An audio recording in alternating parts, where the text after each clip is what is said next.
என்றால் செல்வம் என்று பொருள். இப்போ இந்த கவிதையை வாசிக்கிறோம். அவர்கள் வடித்து தந்த யாத்து தந்த கவிதை.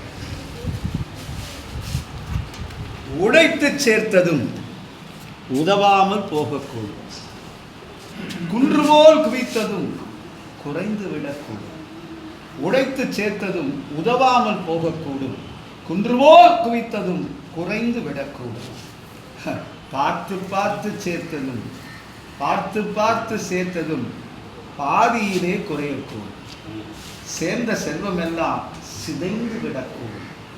களவாட முடியாதது, காலத்தால் அடியாதது, பகைவராதும் கைப்பற்ற முடியாதது படித்து பெற்ற கல்வி செல்வமே.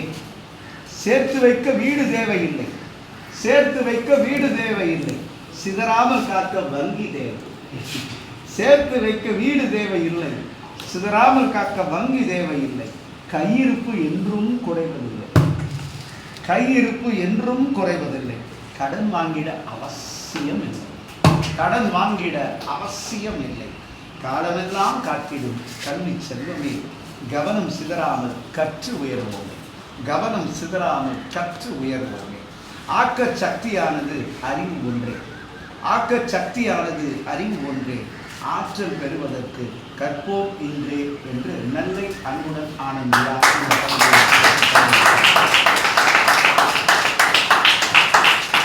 அவங்க பார்த்தீங்கன்னா அங்கேருந்து மாதந்தோறும் அவங்க நம்ம ஆயுள் மெம்பராக இருக்காங்க.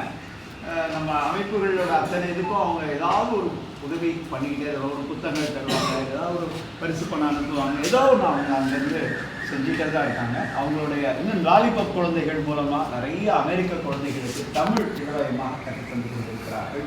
தமிழை அங்கே அமெரிக்காவில் அழகாக பரப்பி கொண்டிருக்கும் ஒரு நல்ல மங்கையாக நம்ம இங்கே வரும்போது தான் அவங்க முடிஞ்ச வரைக்கும் நம்மளால் என்ன முடியுமோ அந்த சிறப்புகள், அவங்களுக்கு சின்ன சின்ன சிறப்புகள் நம்ம செய்யலாம். ஆனால் அவங்க செய்யக்கூடிய பணிகள் என்பது ஏராளம். அதனால் அவங்களை நம்ம பாராட்டாமல் இருக்க முடியாது. இதோட நம்மளோட இது முடியுது. ஆனால் அதுக்கப்புறமா பார்த்தீங்கன்னா